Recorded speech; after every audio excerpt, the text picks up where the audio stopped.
More than 1 month after dozens of migrants landed in Sacramento, California as part of Florida's controversial migrant relocation program, we still don't know much about who was involved or how much these flights actually cost. Tonight, investigative reporter Katie LaGrone learns officials in California are growing restless with Florida's delays and are now seeking help from some all too familiar with the growing battle to keep Florida's sunshine laws from going dark.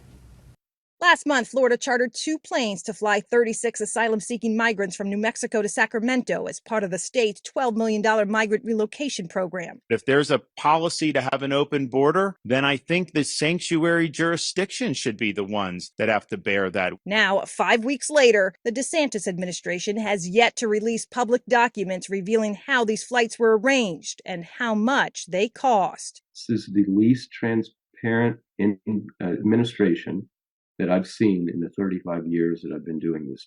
Michael Barfield is director of public access for Florida's Center for Government Accountability. Last year, the nonpartisan nonprofit sued the DeSantis administration after the state delayed turning over records related to its first round of migrant flights to Martha's Vineyard. And while the state eventually released hundreds of documents related to those flights, Barfield says Florida's ongoing secrecy about its migrant transportation program has recently prompted calls from California Governor Gavin Newsom's legal affairs secretary, who's seeking details about the Sacramento charters. Well, they reached out to us because they are experiencing exactly what everyone else is, which is a delay and denial of access to information about how these events came together. In this email acknowledging their communication with the center, a spokesperson from Governor Newsom's office stated, "For a state known for its sunshine, Tallahassee is awfully cloudy these days." To date, little is known about the California flights on Florida's dime. In its only statement about the flights released after 5 p.m. June 6th, after both rounds of flights, Florida's Division of Emergency Management described the flights as, quote, voluntary. In video they provided, it appeared to show participants signing forms, happy and celebrating.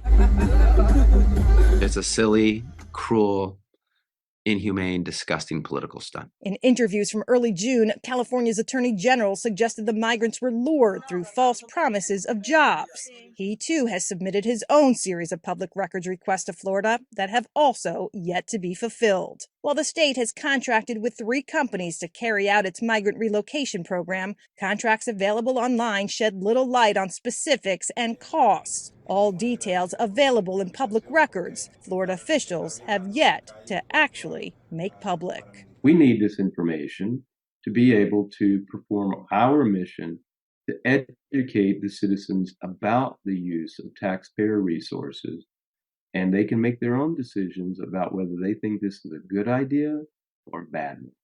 When asked when records pertaining to these flights could start being released, neither the governor's office nor Florida's Division of Emergency Management could provide us with any specific details. I'm Katie LaGrone reporting.